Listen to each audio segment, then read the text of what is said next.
focus. I think you see like videos of Emmanuel. There's an Emmanuel Pahoud video where he's teaching like a little bit of embouchure stuff, and he says that he feels like he focuses the sound between his eyes, and I think that there's something to that. Okay.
So have you ever done the breath with your finger?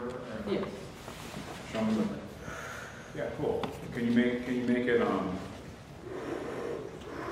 yeah, kind of lower. In the case of like this register, the opening register, I'd like look for like getting out of the way of myself and like getting like kind of like a hollow sound. And then her tempo is bum, bum, bum, bum, bum. So I go. Can you do it 4 beats of that? Yeah, and also, like I was showing you guys when I was doing this long at the beginning of this class, keep your tongue forward enough in your mouth that the noise that I'm making, the low pitch that I'm making, is not just like being hollow here or taking a deep breath. I actually think the breath with the finger is not in a way it's about taking a deep breath, but in a way it's about the shape of your vowel sound that you're playing as much as it's about the breath. So like if you get your tongue forward, you get a kind of, it's almost like a kind of a raspy sound. Yeah, because it's sort of slurpy sounding, like, because the tongue is making resistance.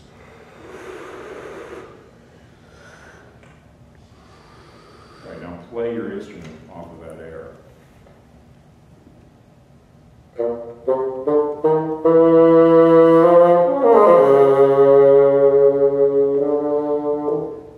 It usually is nice.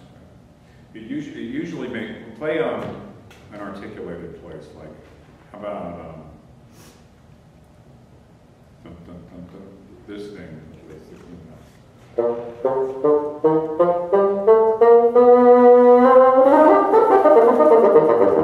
Right. So now take a hollow kind of breath. Your tongue's forward, more resistance from your tongue. And then with the air you took with your finger, play the passage again.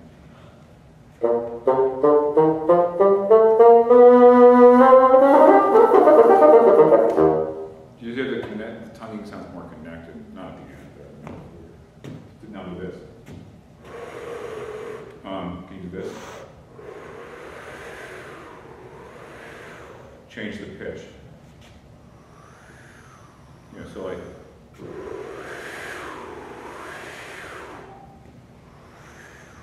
All right, now play that passage again.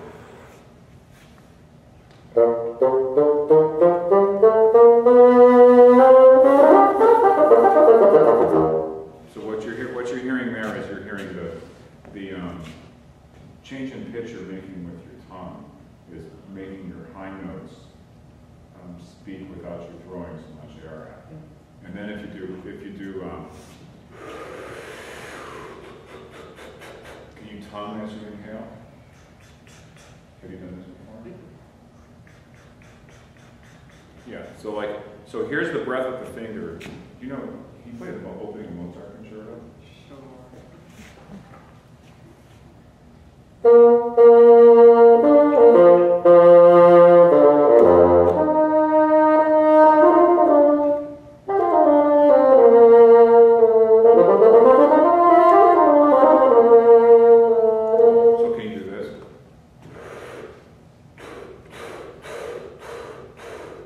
So you basically get an even sound like this. And then for you to have the same quality in your sound when you're articulating, you chop it up. So here's the even sound. And here's the same sound but chopped up. Yeah. Yeah, and like I say, tongue off. Feel like you're tonguing off the top of the tongue. It's kind of cool. It's kind of cool with a bassoon or an oboe or a clarinet. I like to tell you guys, I know you're tonguing on the reed, right? You got to do it. However, I feel like if I tell you to tongue, there's some part of your tongue that's like an inch behind the reed. Do do do do do do do do. You're going to hit the reed, but there's some area of your tongue. If you think behind the reed, you get a richer sound. If you're too much. She sounds great, so why am I screwing around with it? But, no, I got to do something. But last time I was here, there was a bassoon player who was playing the CP Bach on accompaniment sonata that a flute player played. She was great too. But I did the same thing. I made her think a little farther back in her mouth when she was tonguing, and I would say also like the motion of the tongue when you're tonguing, what I call tonguing off the top, is a more of a downward motion. It feels less like da, da, da, da. It feels like, and so da, da, da, da, da, da, it feels like do, do. It feels like, does that make any sense? Yeah, it's just heavy. Yeah. Like this makes it like. Yeah. When you're opening up the sound grid, you kind of go dun, dun, open while you're dun, dun, dun, dun. So if you have this sort of that feeling, you guys like make a breath with your finger, right? Everybody. Now tongue quarter notes. Right, now take your left hand, her left hand's holding the spoon, but take your free hand and strike downward.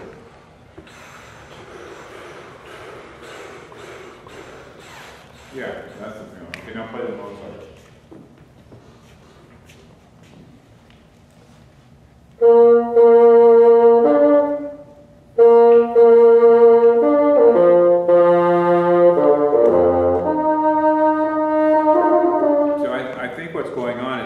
Strikes in this motion rather than this motion, the top surface of the tongue is provides a better channel for the air. So it sounds simultaneous.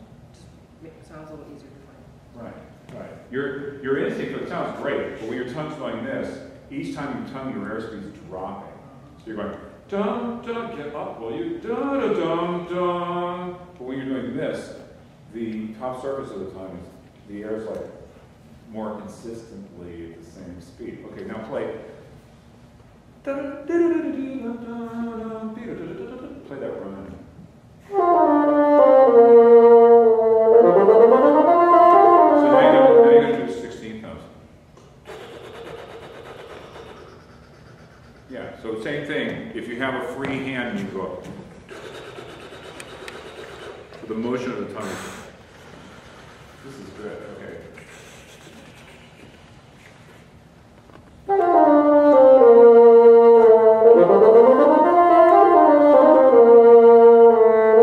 was fantastic. Yeah. Your tonguing is nice beat, but it's like it has a little bit of this motion.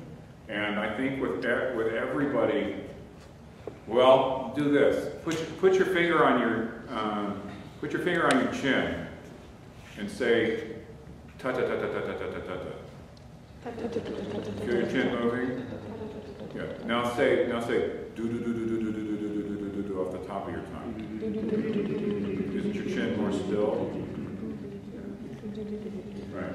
Now put your finger on your upper lip and say ta ta ta ta ta ta ta ta ta ta ta. Now say do do do do do do do do. Isn't your lip a different shape? Yeah. So yeah. Yeah. If you say do do do do do do do ta ta ta ta ta ta ta ta. Yeah, right. Yeah. So what's happening is the type of tongue stroke you're making is reinforcing your embouchure, whereas the wrong type of tongue stroke destroys your embouchure. And then if you get the right feeling for the downward motion, do this.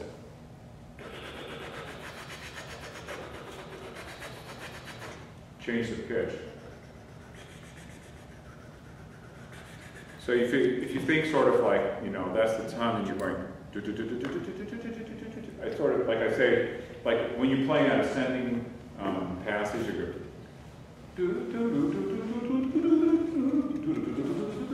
This is a change. Yeah, you don't want to go like, I feel like when the tongue is doing this, it doesn't adapt to register changes. And when you think, like when she was playing the Chinsky Sonata, I told her to think, I told her to think back in your head as you ascend. So you're going, like that. So you're not going ta-ta-ta-ta, because I think that causes you to have to blow too much air, and it kind of cracks. So if you do it with your finger and you're imitating the passage you're playing,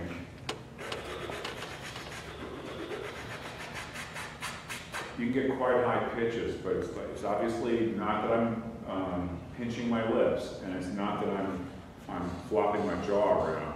So go from low to high. Okay. Right. Okay, so now play the passage. And like the high F, you'd be going. That'd be like, do this. That's right. Okay, so now play the.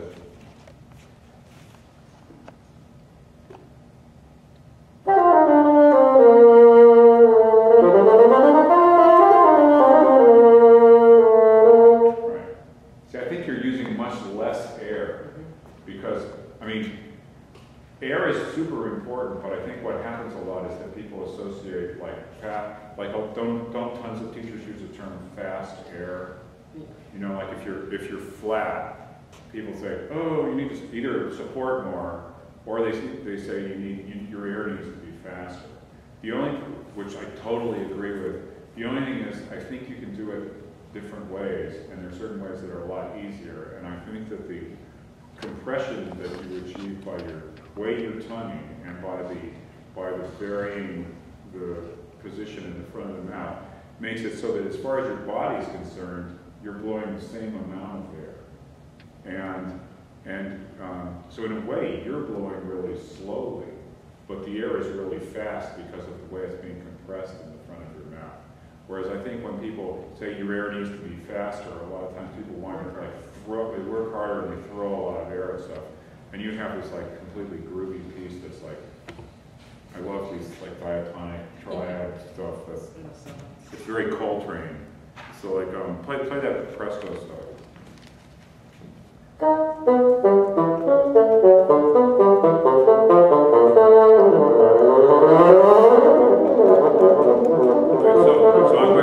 I'm going to do a finger breath interpretation of her phrase.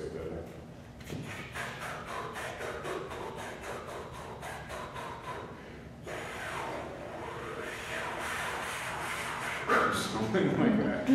Right, so do the descending approaches.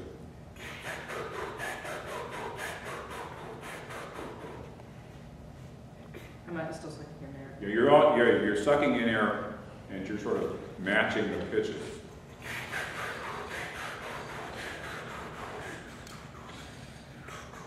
Love good. Okay, play.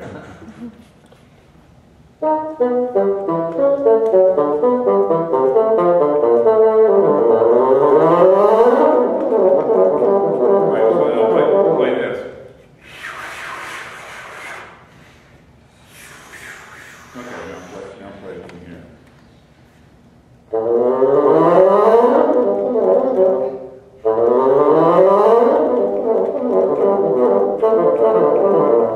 Yeah, keep going.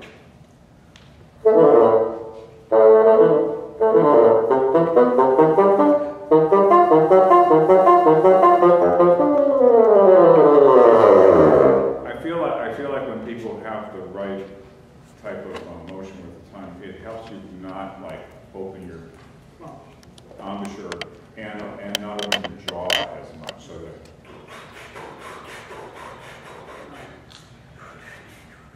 Yeah. So in other words, try to do this without motion of your jaw.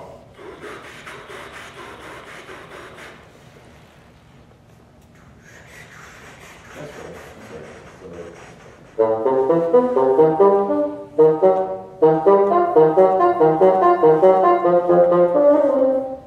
right.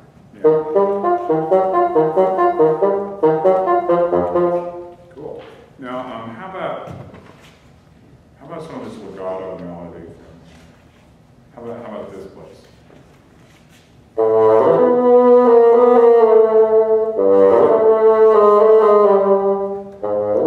Okay, so I'm boring you with finger breath, but I hope you remember me. So like all the, I did it so far with you. with different vowel sounds, right? And we vary the vowel sounds. I did it with you with articulation just now.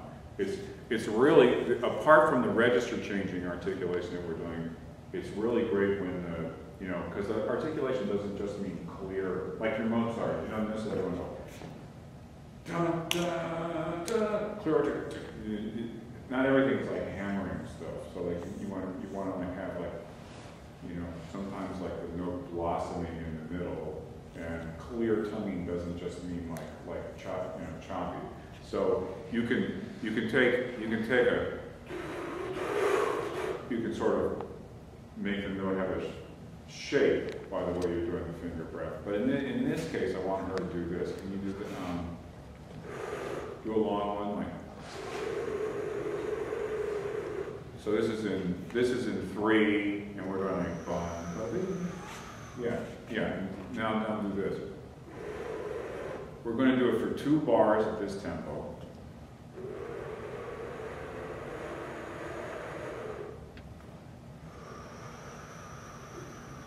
Yeah, and down forward and open up your back.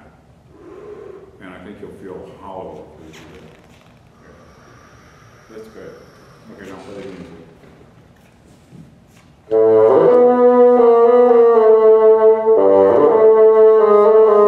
does a really great thing in general. It's like she plays, see how, check out how she plays forward? That's totally wonderful. But I think if you do a little bit, I think if you do your forward thing, but leave your back, so it feels like a mentally I'm thinking of my back going back towards the back wall, even though I'm leaning forward.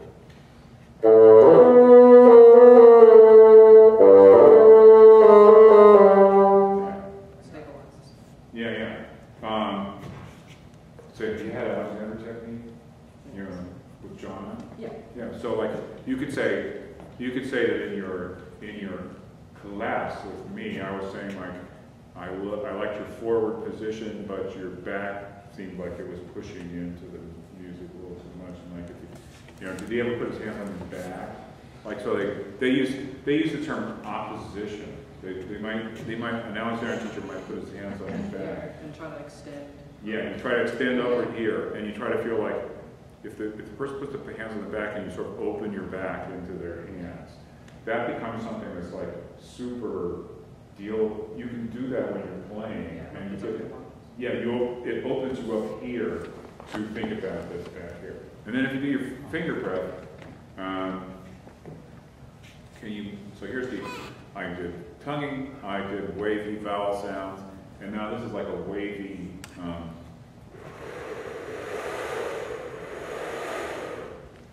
it's the same vowel, but I'm making a wave that's in my breath itself. Yeah, so it's sort of like making a crescendo.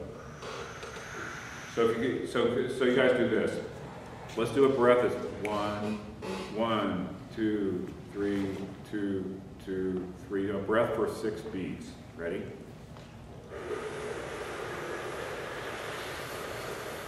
Now let's do a breath that ebbs and flows. that goes like 1, 2, 3, 4, 5, 6. So I'm doing a swell like her music, like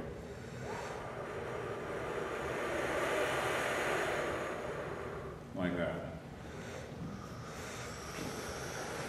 Yeah. Now see if you can do that without arching your back. So she did this. And I'd love it to be like this. My back's kind of opening up. Yeah, you could almost come forward.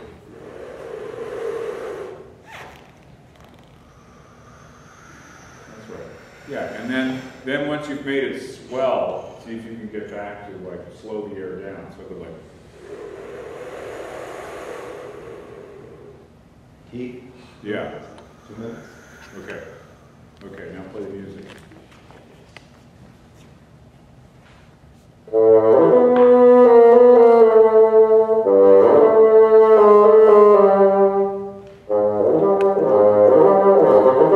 Then you get here you go. do a breath with your fingers. You do short waves like this. All right, I'll play that though.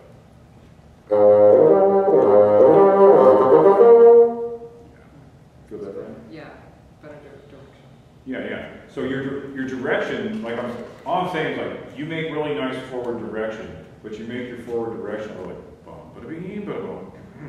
And if you treat this the right way,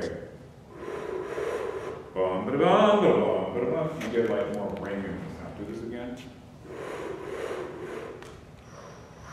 Right. Okay, right there.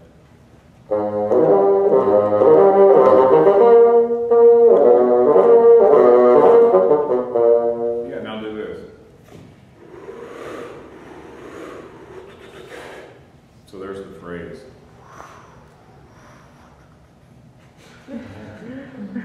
Means homework.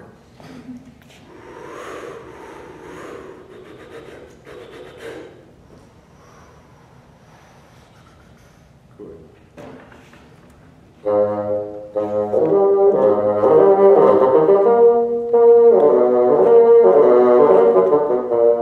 Yeah. So you're still playing staccato, but it has a little more, you know, da-da-da-da-da, and less like da-da-da-da-da. All right. Thank you, everybody.